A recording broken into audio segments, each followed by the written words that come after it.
Assalamualaikum dan salam sejahtera. Nama saya Muhammad Rizal bin Tahir selaku Ketua Kumpulan 3. Di seterusnya saya perkenalkan ahli nombor 3. Seterusnya Saya Muhammad Isyuk bin Senin. Saya Sajaratun Nur binti Saiful Bahrin. saya Muhammad Raja anak lelaki Suti Bandar Malaya. Saya Muhammad Farid bin Masuri. Menerusi kursus pembangunan masyarakat siri kedua, di sini kami berlima akan memberikan penerangan dengan lebih jelas berkenaan definisi dan peranan pegawai protokol serta peranan sebagai pegawai pengiring dengan lebih terperinci kepada tuan-tuan sekalian. Pegawai protokol dapat didefinisikan sebagai seorang pegawai yang ditugaskan untuk menyelaraskan hal ehwal pengurusan majlis rasmi yang melibatkan hierarki orang kenamaan dari dalam dan luar negara serta yang juga mungkin melibatkan kehadiran kerabat diraja dalam satu majlis di peringkat kementerian, jabatan maupun di peringkat agensi-agensi kerajaan. Seorang pegawai protokol yang perlu memastikan perjalanan majlis berjalan dengan lancar dengan mengambil kira elemen-elemen protokol yang dilaksanakan dengan sempurna. Terdapat beberapa jenis dan fungsi yang perlu dimainkan oleh seseorang pegawai protokol di Malaysia, iaitu yang pertama, pegawai protokol istana.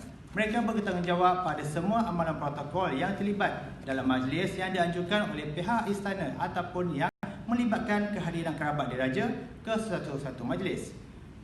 Yang kedua, pegawai protokol jabatan atau agensi-agensi kerajaan. Majlis-majlis yang dianjurkan oleh jabatan ataupun kementerian pegawai yang terlibat adalah terdiri daripada penolong setiausaha, penolong pengarah pegawai tadbir, penolong pegawai daerah, pegawai perhubungan ataupun pegawai eksekutif. Pegawai protokol ketiga adalah merupakan pegawai protokol negeri. Pegawai protokol khas yang dilantik oleh kerajaan negeri bagi melaksanakan tanggungjawab protokol dalam acara-acara yang dianjurkan oleh kerajaan negeri. Seterusnya yang akhir merupakan pegawai protokol untuk VIP. Merujuk kepada pegawai yang dilantik bagi menjalankan kerja-kerja protokol bagi majlis yang dihadiri oleh VIP dalam atau luar negeri. Seterusnya presentation diteruskan kepada Encik Muhammad Isa bin Senin. Terima kasih kepada Encik Rizal sebentar tadi.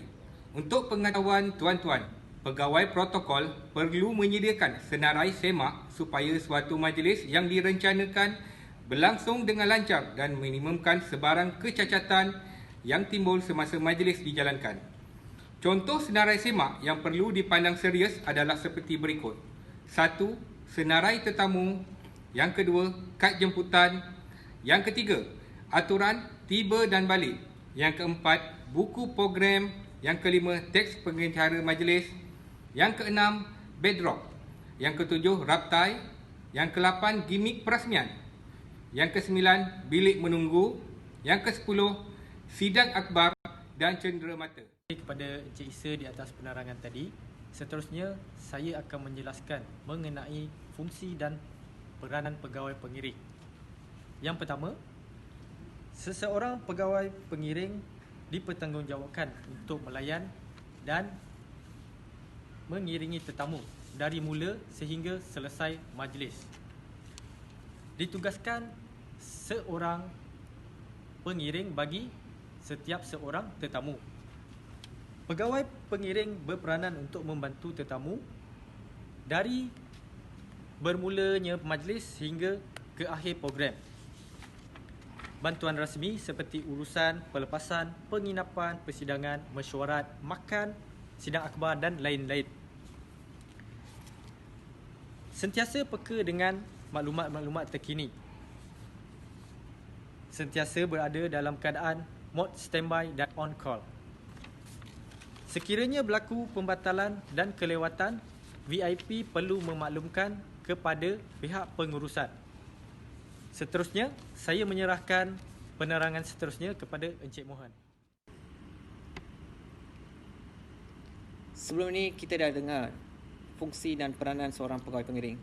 Kini saya nak menerangkan berkaitan dengan checklist ataupun senarai semak yang harus dikuasai oleh seorang pegawai pengiring. Dia kini terdapat 7 bahagian yang harus dikuasai oleh pegawai pengiring. Antaranya adalah sebelum ketibaan VIP, semasa ketibaan VIP, pergerakan VIP ke hotel, ketibaan VIP di hotel, pergerakan VIP ke majlis, ketibaan VIP ke majlis dan terakhir sekali berlepas pulang oleh VIP. Senarai semak sebelum ketibaan VIP. Susunan kenderaan, destinasi yang dituju, kapet merah dan bendera di lapang terbang sekiranya VIP menggunakan laluan udara.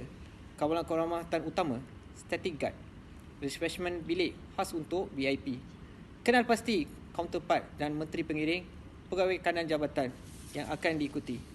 Senarai semak semasa ketibaan VIP. Memperkenalkan tetamu kepada VIP tempatan, menguruskan pelepasan bagasi, pelepasan senjata api, pasport, pengagihan tag pengenalan kad akses, pergerakan VIP ke hotel, memastikan kedua VIP sama ada di belakang pemandu atau penumpang, menguruskan agihan kereta kepada tetamu, kenal pasti laluan protokol atau laluan alternatif. Senarai semak ketibaan di hotel. Pastikan sambutan yang diberikan kepada hotel adalah cukup lengkap. Bendera dan kapet merah, daftar masuk, kad akses, lift telah sedia khas untuk tetamu. Pastikan sambutan yang diberikan kepada hotel adalah cukup lengkap. Bendera dan kapet merah, daftar masuk, kad akses, lift telah sedia khas untuk tetamu. Program dan kenalkan program-program yang seterusnya akan dijalankan. Senarai semak pergerakan ke majlis. Pastikan kita sentiasa mengingatkan VIP dan delegasi waktu bertolak. Pastikan kod pakaian yang betul, bergerak mengikut jadual. Tentukan sama ada perlu red carpet atau tidak. Sentiasa menghubungi pihak penganjur. Senarai semak ketibaan di lokasi majlis.